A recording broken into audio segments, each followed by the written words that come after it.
A patient walks into your clinic. I mean, you know the exact patient I am talking about, Yeah, right? absolutely. We all do. It's late on a Tuesday afternoon. You are running maybe 20 minutes behind. As always. Yeah, exactly. And they sit down with this posture that just radiates pure exhaustion. Right. You glance at their notes. They are a 54-year-old with bilateral knee pain, Kellgren-Lawrence grade 3 osteoarthritis. And they've tried everything. Everything. They have dutifully exhausted the structured loading programs with the physio. They have tried the high molecular weight hyaluronic acid. Yeah. They have endured the standard intra-articular corticosteroid injections. And, those provided a fleeting 3 weeks of relief before the pain just came roaring back. Which is incredibly frustrating for them. Completely. Nothing is giving them the functional capacity they need to just, live their normal lives. And then the consultation takes a very familiar turn. The smartphone comes out. Spot on. They pull out their smartphone. They pull up an Instagram advert for a clinic located 4 hours away. Usually operating out of a shiny wellness spa rather than a proper hospital, right? Yes, exactly. And the advert is incredibly slick, highly emotive. It is offering a miraculous, quote-unquote, stem cell treatment for 8,000 pounds. Wow. And they look up at you, completely desperate for a definitive answer, and they ask, should I do this? And in that exact moment, the clock starts ticking. It really does. Because the silence in the room gets very heavy very quickly. The patient is hanging on to your every micro-expression. Let's unpack this. You have exactly 30 seconds to respond. Yeah. And those some seconds dictate absolutely everything. They dictate whether that patient drains their savings on an intervention that, frankly, lacks a robust clinical foundation. Right. Or whether they abandon the proven management pathways you have both been meticulously building together. Exactly. And crucially, it dictates whether they maintain their trust in you as their primary clinician. Or if they just write you off as a dinosaur who is out of touch with modern medicine. Which happens a lot. I mean, this scenario is unfolding in orthopedic clinics thousands of times a day across the country. It is the ultimate diagnostic and communicative crucible, isn't it? It really is. Regenerative MSK care is simultaneously the most heavily marketed and, the least scientifically settled arena in modern orthopedics. So the mission of our deep dive today is to provide a grounded, fiercely evidence-based framework to help you, the listener, navigate this precise clinical scenario. Indeed. We need to systematically separate the actual biological signal from the deafening commercial noise. Yes, we must equip you to protect your professional credibility. We need to navigate these high-stakes patient conversations without resorting to blind cheerleading or, on the flip side, arrogant dismissal. What's fascinating here is how often we default to one of those two extremes. Absolutely. But before we can even begin to formulate the precise words you should say to that patient in those crucial 30 seconds, we have to rigorously establish the current state of the scientific evidence. We can't guide a patient if we are completely lost in the literature ourselves. Right. We need to systematically categorize what actually works, what has biological plausibility but lacks clinical translation, and what is, frankly, regulatory fiction. Spot on. Let us start with the most ubiquitous orthobiologic currently on the market, platelet-rich plasma, or PRP. PRP. Yeah. I look at the recent meta-analyses and the data for PRP in specific indications, like knee osteoarthritis. Well, it seems far more robust than it was 10 years ago. It definitely is. It consistently outperforms hyaluronic acid and saline placebos in terms of WMX scores at 12 months. Yes, it does. But despite this, the clinical consensus remains frustratingly fragmented. Why is that? Well, PRP is a really fascinating starting point because it is where the evidence base is actually the most developed. Right. Yet, the clinical application remains incredibly chaotic. Over the past decade, we have seen modest, statistically significant evidence emerge. Specifically for mild to moderate knee OA, right? Yes, exactly. And certain recalcitrant tendinopathies, such as lateral epicondylitis. Okay, so the tennis elbow patients. Precisely. When you isolate the most rigorous double-blinded randomized controlled trials, PRP does indeed outperform placebos. Right. And it outperforms standard corticosteroid injections in terms of the longevity of relief. But, and I have to interject here, if the data demonstrates superiority over a placebo and the standard of care, one would assume it would just automatically become a universally adopted guideline recommendation. You would think so, wouldn't you? Yeah. I mean, why is the consensus still so muddy? The complexity arises from the extreme variability in the preparation methodologies. Okay, tell me more about that. Well, the clinical protocols employed across different studies and different clinics Yeah. were just vastly different. We are not talking about a standardized pharmacological agent here. Right, it's not like prescribing paracetamol. Exactly. With paracetamol, every single pill contains the exact same active pharmaceutical ingredient. Yeah. But with PRP, we are looking at vastly different centrifugation speeds. Single versus double spin techniques, right? Yes, and different volumes of whole blood drawn, varying final concentrations of platelets, and crucially, the presence or absence of leukocytes. Ah, the white blood cells. Precisely. A leukocyte-rich formulation creates a fundamentally different intra-articular biochemical environment compared to a leukocyte-poor formulation. That makes total sense. So because the protocols vary so wildly, the variability itself makes standardizing clinical trials incredibly difficult. It makes achieving broad consensus almost impossible. Here's where it gets really interesting. It is essentially like trying to conduct a massive multi-center trial on the efficacy of soup for curing a cold, right? That's a brilliant way to put it. But you're doing it without ever standardizing the recipe. One clinic is using a highly refined leukocyte-poor broth, Right. and another clinic is using a highly cellular leukocyte-rich stew. But they're both logging their outcomes under the umbrella term PRP. That analogy captures the methodological nightmare perfectly. It's madness. It is. And the danger of that unstandardized environment is that it provides a massive smokescreen for aggressive marketing. Because some PRP works for some conditions, clinics use that tiny sliver of truth to sell it as a panacea. Exactly. Yeah. But while we can confidently state that PRP is not snake oil, we really must be absolutely unequivocal about its biological limitations. Right. It absolutely does not regenerate hyaline cartilage, period. And this is where the biological mechanism needs to be clearly explained to the patient. Yes, because patients think of PRP as the bricks and mortar that will magically rebuild their eroded joint space. But it is much more accurate to describe PRP as the site manager at a construction site, isn't it? Like that, yes. It releases alpha granules, platelet-derived growth factor. Transforming growth factor beta, exactly. Yeah. It modulates the inflammatory milieu. It suppresses catabolic enzymes. Right.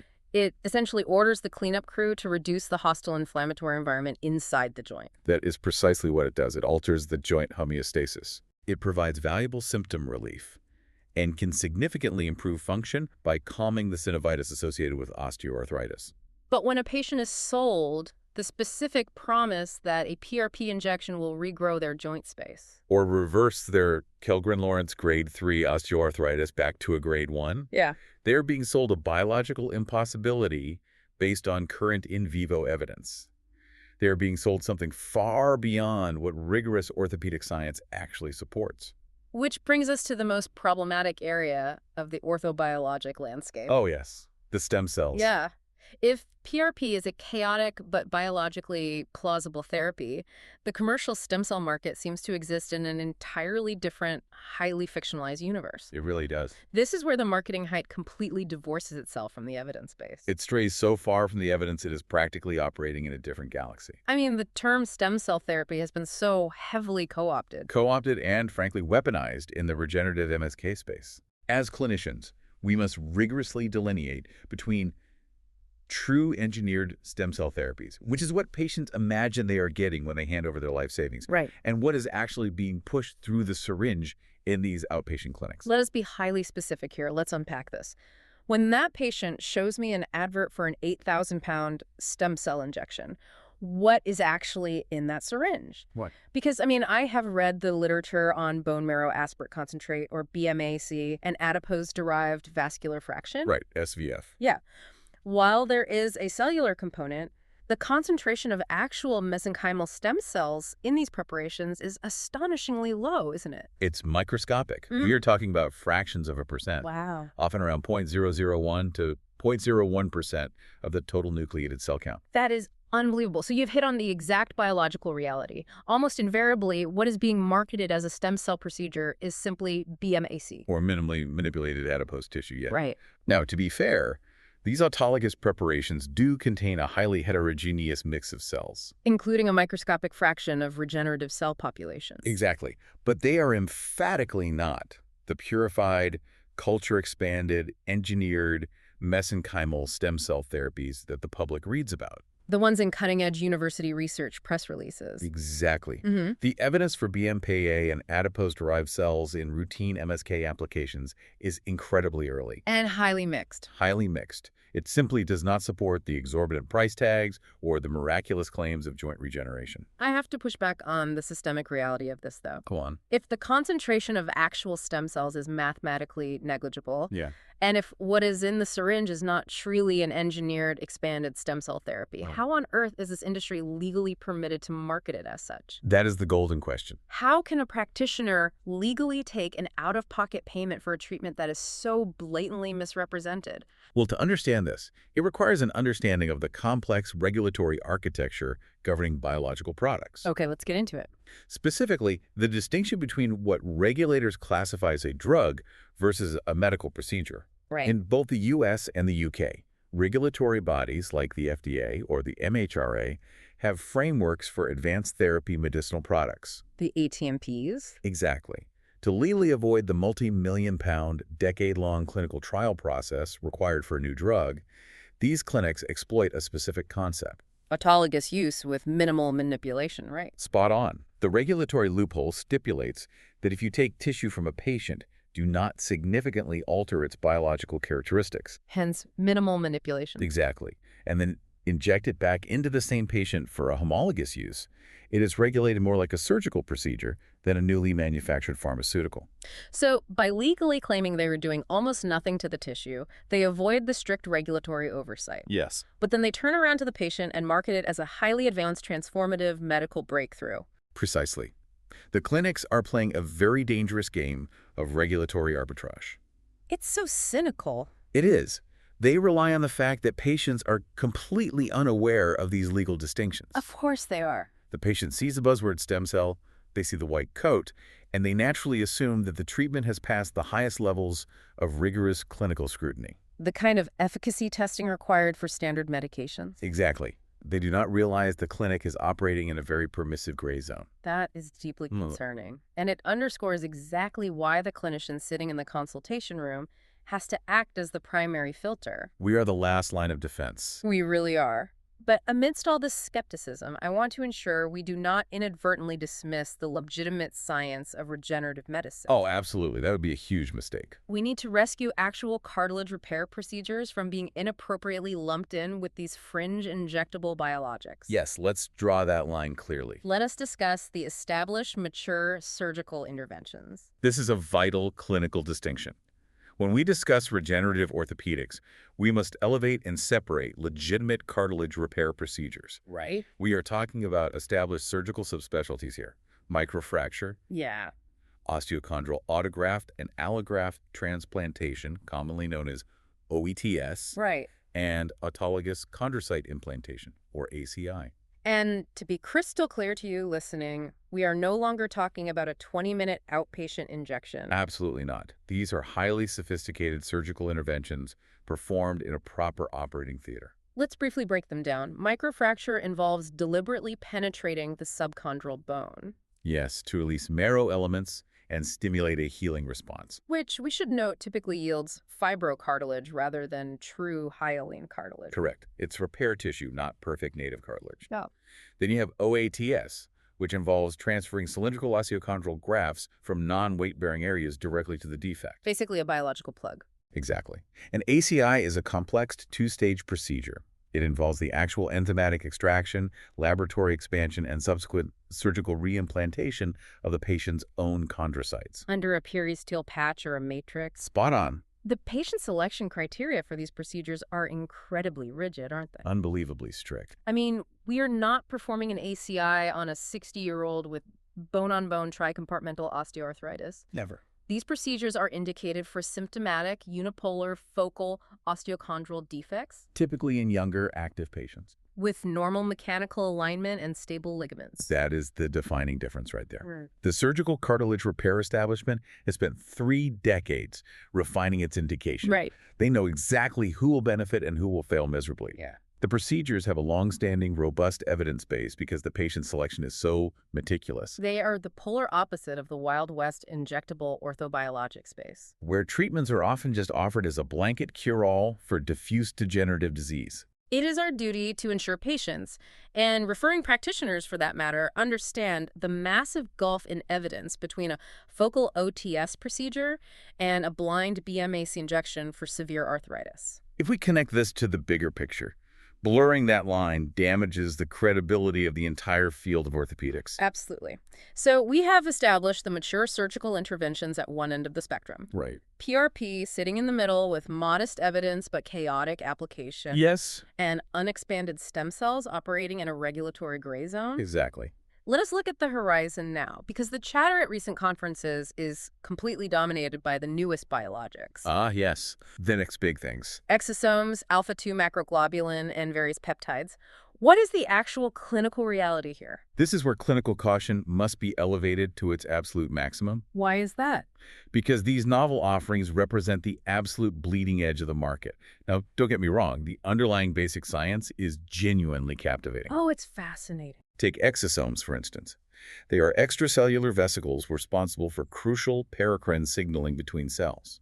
Right, they carry mRNA, microRNA, and proteins. Yes, and they can profoundly influence tissue repair and modulate immune responses at a cellular level. The mechanism makes perfect sense in vitro, doesn't it? It does. You're essentially delivering the biochemical instruction manuals for repair directly to the damaged tissue. Bypassing the need to inject the actual cells themselves. Exactly. Make it incredibly elegant. The biological plausibility is immense. However, the clinical translation is currently entirely ahead of the in vivo evidence. It always is. Always. The leap from observing exosomal signaling in a petri dish to injecting a proprietary exosome serum into a human knee. And expecting predictable, safe, and significant clinical outcomes. It's a monumental leap. We lack long-term safety data, we lack dosing standardization, and we severely lack high-quality human efficacy trials. So basically, the lab bench results are highly promising, but the clinical marketing is treating these peptides and exosomes as a fully validated standard of care. Exactly. The gap between the research laboratory and the clinical marketing claims is at its widest and most dangerous here. Yeah. Basic science principles are being aggressively marketed as mature clinical therapies. Which is reckless. It is. As a clinician, you must understand that while the science of exosomes and peptides might very well represent the future of orthopedics in a decade, Right now, the marketing departments are writing checks that the clinical evidence simply cannot cash. that's a perfect way to summarize it. Okay, so we have thoroughly mapped the scientific landscape. We know the mechanisms, we know the regulatory loopholes, and we know the trial data. Yes. But knowing the evidence is merely the prerequisite. The real test, the absolute crucible of modern clinical practice, is how you deliver this complex, highly nuanced reality to the patient sitting in front of you. That is the art of medicine. Right, because they are not interested in the MHRA's definition of minimal manipulation. Not at all. They are in pain, they're frustrated, and they want to know if the advert on their phone is the answer to their prayers. How do we transition from scientific analysis to actual patient communication? That transition is where you either win or lose the patient. You have this vast database of knowledge, and you have to distill it into a conversation that is honest, deeply empathetic, and clinically sound. Which is incredibly hard to do in a 10-minute consultation. It is. The most critical error a clinician can make when confronted with that Instagram advert is to immediately launch into a didactic lecture on the cellular concentrations of BMA. Oh, because the patient immediately glazes over.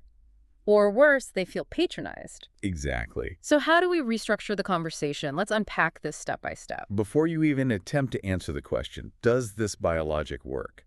You must pause, Okay. and you must ask the patient, what exactly are you hoping to achieve with this treatment? Setting the parameters of success.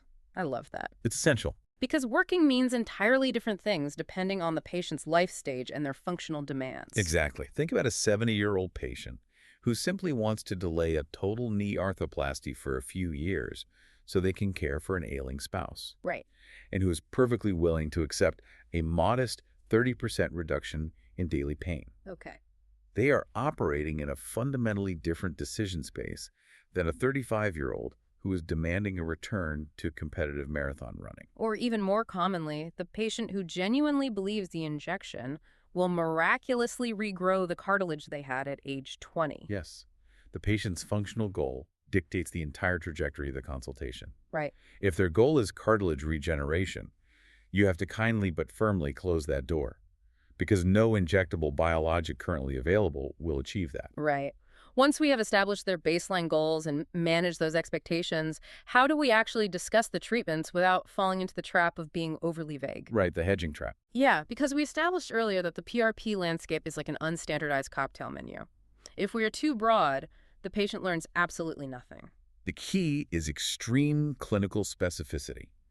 You must avoid sweeping binary statements. Give me an example. Do not say, biologics are the future and they work wonderfully. Okay. And equally, do not say, biologics are a complete scam and anyone offering them is a charlatan.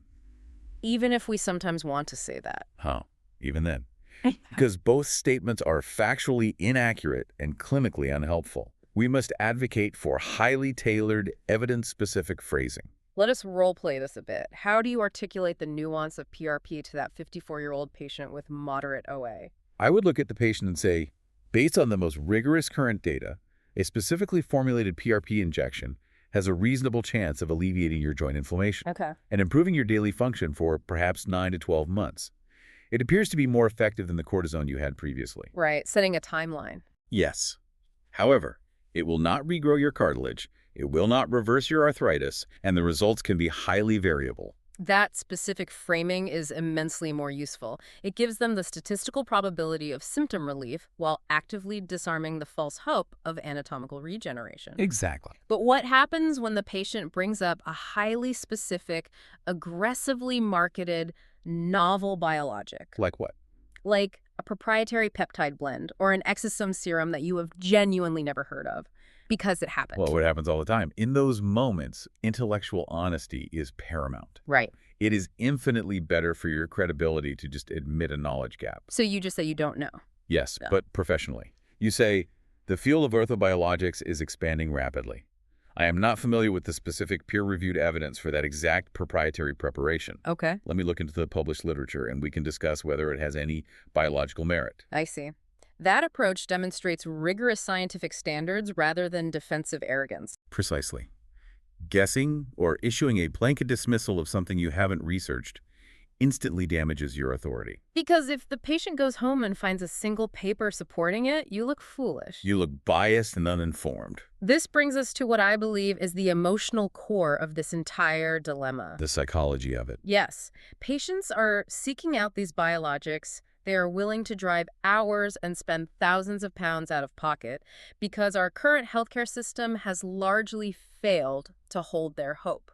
That is a very profound way to phrase it. It's true, though.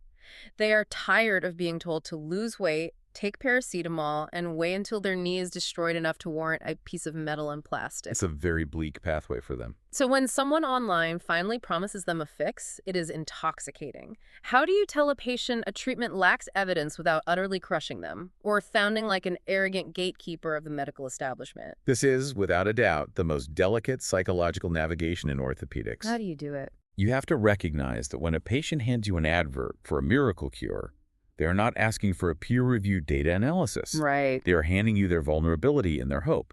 If you attack the treatment dismissively, even if your clinical judgment regarding the science is 100% accurate. The patient interprets it as an attack on them. Exactly. They interpret it as an attack on their deep desire to heal. You immediately shatter the therapeutic alliance. To them, you aren't just rejecting an overpriced BMA injection. You are rejecting their proactive attempt to take control of their chronic pain. Yes. You become the obstacle. Precisely. You become an antagonist in their healthcare journey rather than a partner. Right. Therefore, you must first deliberately validate their desire to heal. You must acknowledge the profound psychological exhaustion of chronic pain. So what are the actual words you use? You say, I completely understand why this advert looks so promising.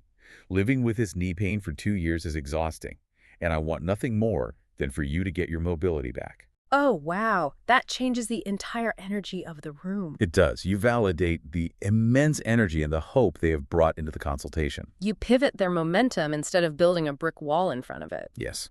You harness that drive to get better.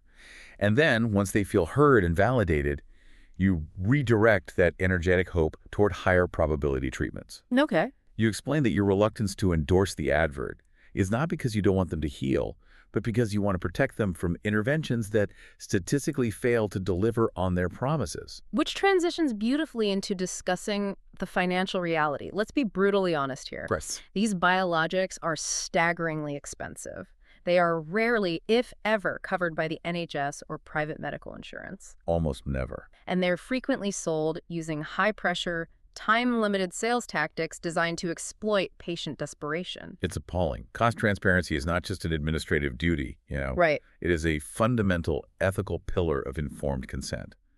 Patients deserve to know exactly what they're being asked to pay. And critically, they need to understand what they are statistically likely to receive in exchange for that massive financial sacrifice. Yes, when a peripheral clinic is pushing an 8,000-pound biologic, the clinician's role is to ground that transaction in clinical reality.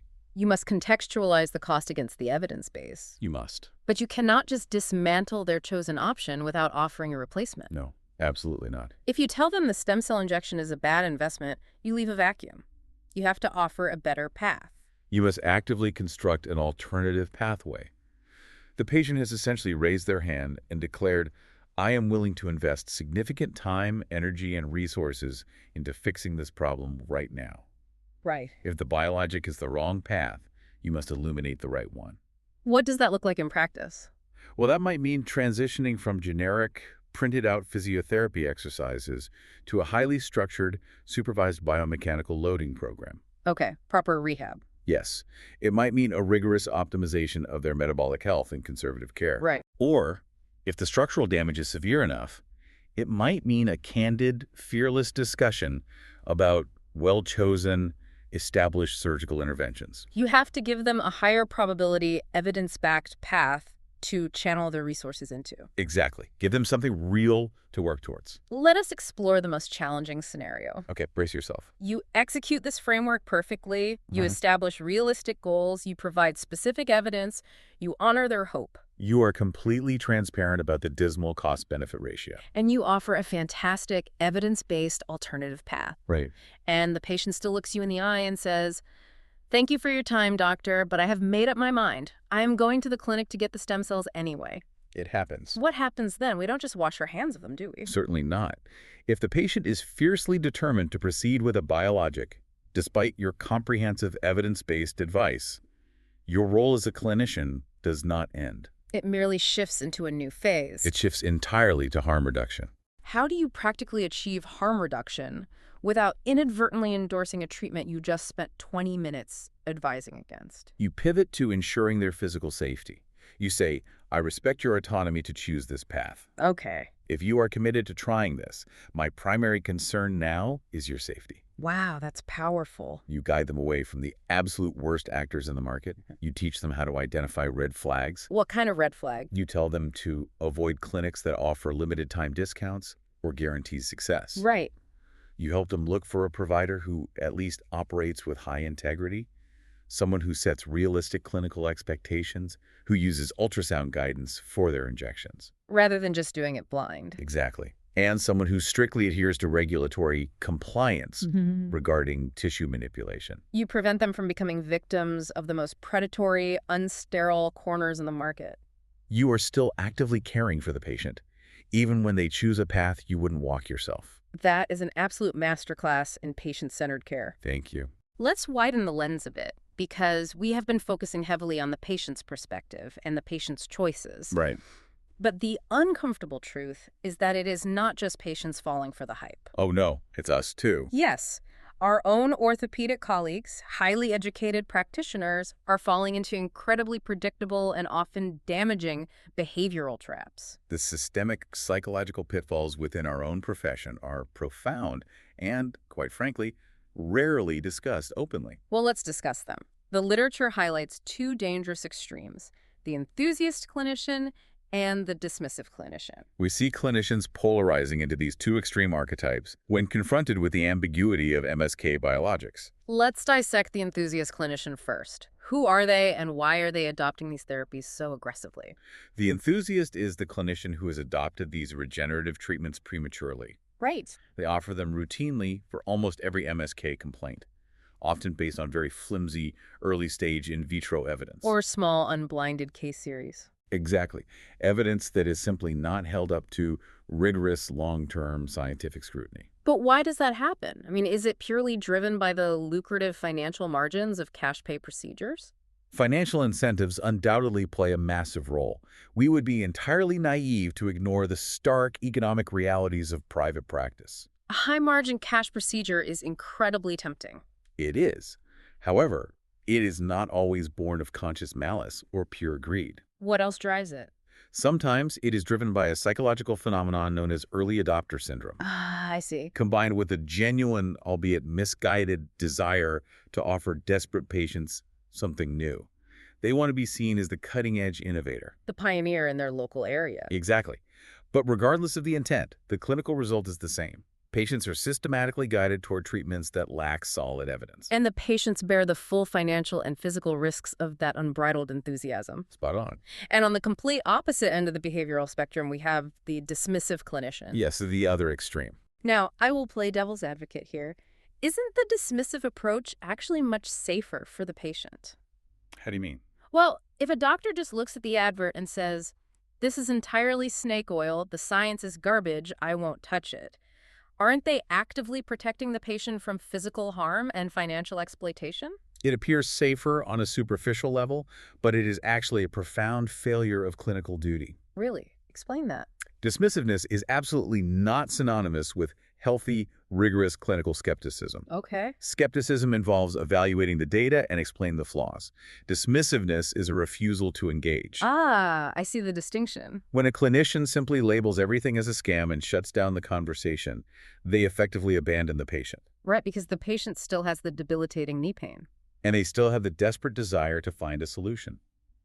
By abruptly terminating the dialogue, the dismissive clinician forces the patient to leave the safety of the clinic and find their information elsewhere. And we all know exactly where elsewhere is. It is the internet. Precisely.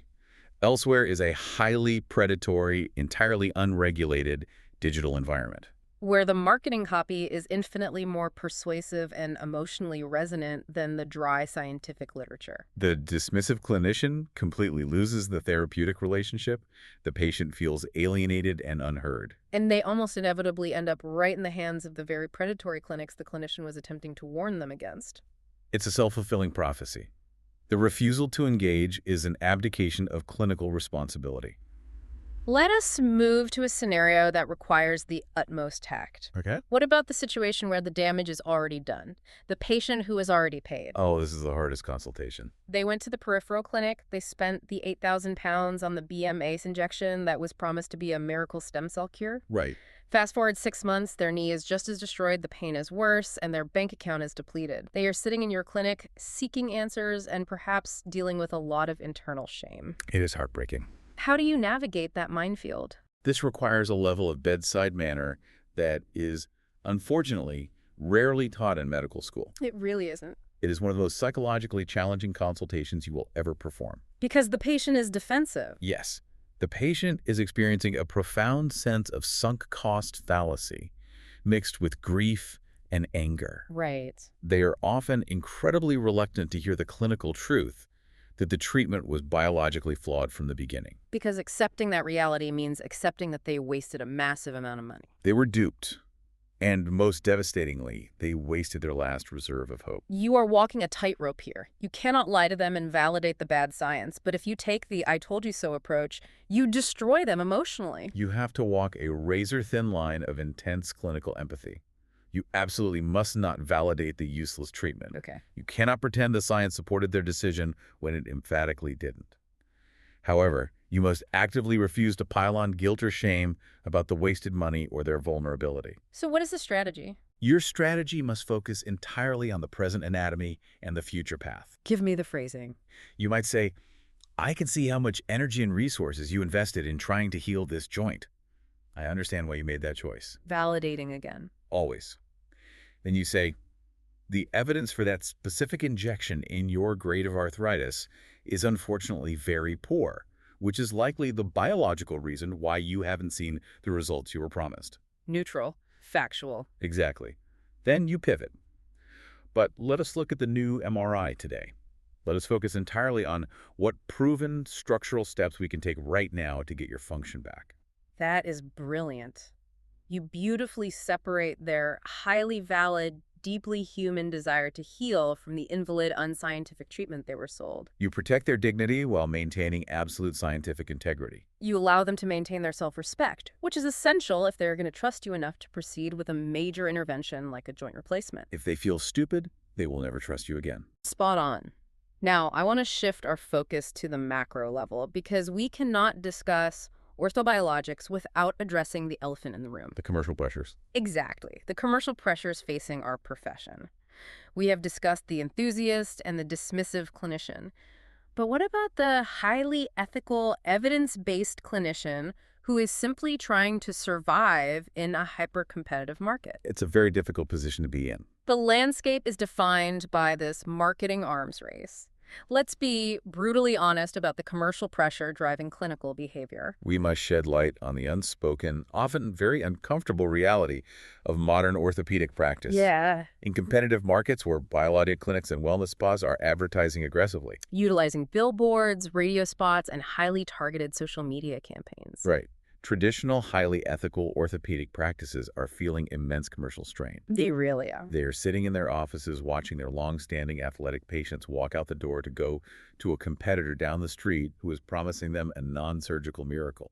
I have spoken to colleagues who feel completely backed into a corner. I hear it every week. They feel forced to offer these orthobiologic products just to avoid losing their entire market share, even if they aren't fully convinced by the data. That is the tragic reality. This intense commercial pressure is actively driving clinical adoption far ahead of the scientific evidence. It's terrifying. It is a terrifying dynamic that the medical community simply does not discuss openly enough. Right. Clinicians are adding PRP, BMAC, and lipoaspirate to their practice portfolios, not because they have suddenly been convinced by a new, rigorous landmark study, No. but because they feel an existential need to offer it to keep the lights on and keep their patients from being poached by less scrupulous competitors. And the patients are caught directly in the crossfire. Always. They walk into a clinic, they see a nice lobby, they see a doctor with a stethoscope and medical degrees on the wall. And they naturally assume that everything on the menu is strictly regulated and scientifically validated.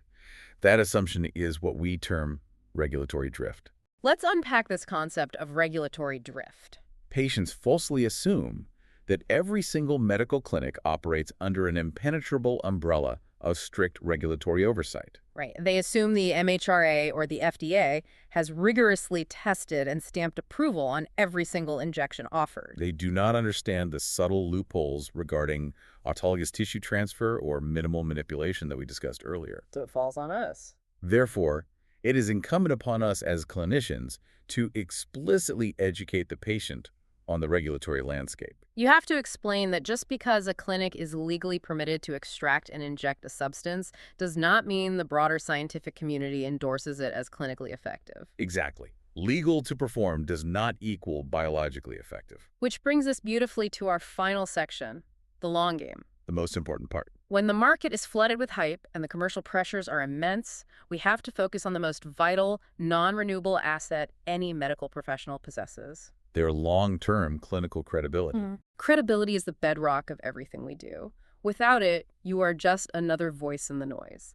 And in the regenerative MSK space, credibility is rapidly and sometimes irreversibly eroded by three specific behaviors. Aggressively recommending unsupported treatments, arrogantly dismissing well-supported ones, or hedging your bets so much that the patient leaves the clinic utterly confused. Let's drill down into the cost of hedging. Because I observe a lot of clinicians, when faced with that 30-second window, the complex evidence base and the fear of saying the wrong thing default to being incredibly vague. They do. They say things like, well, you know, the data is a bit mixed. It might work for you. It might not. There are no guarantees. It's really up to you. It's agonizing to listen to. Hedging is a very common psychological protective mechanism for the clinician.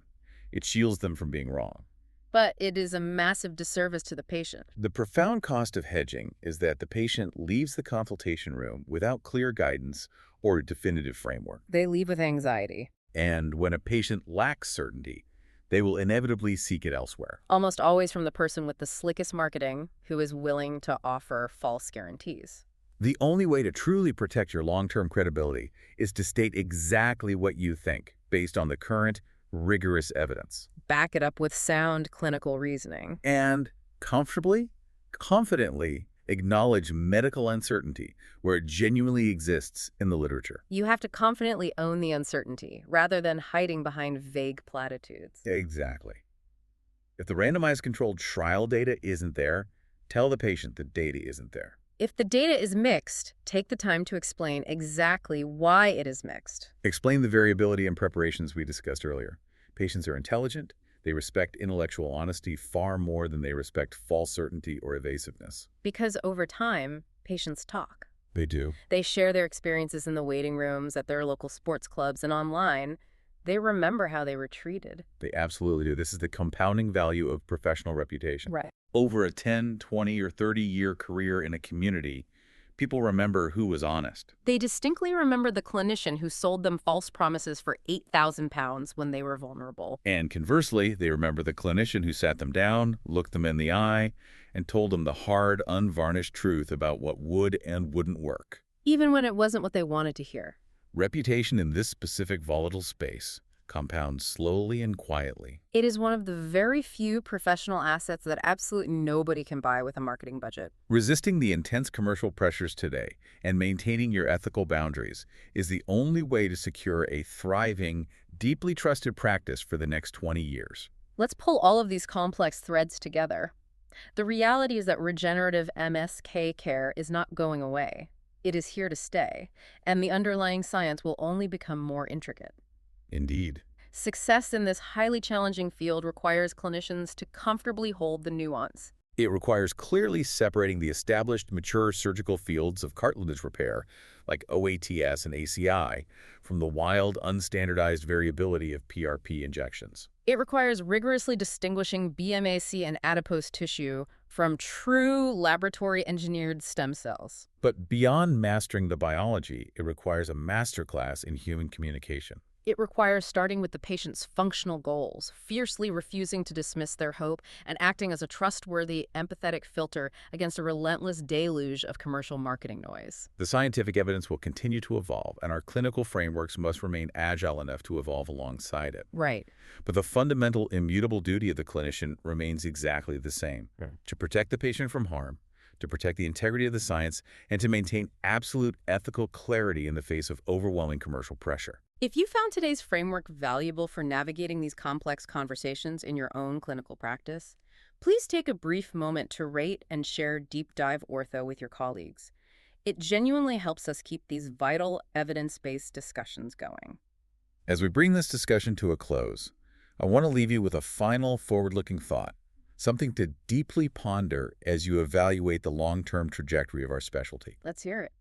The regenerative orthobiologics space is currently completely flooded with aggressive hype, premature clinical adoption, and growing patient fatigue. Absolutely. But make no mistake, true, rigorously engineered, biologically transformative therapies are currently progressing through systematic trials in laboratories around the world. The real science is coming. Exactly. So I ask you to consider this. What happens to our patients and to our profession when the next wave of genuinely revolutionary, strictly evidence-backed regenerative treatments finally arrives at the clinic door? But both the patients and the clinicians have become too deeply fatigued, burnt out, and cynical from today's hype to actually adopt them. That is the real danger. A truly sobering thought to take into your next consultation. Thank you for joining us on this deep dive. Stay curious, stay rigorous in your practice, and we will talk to you next time.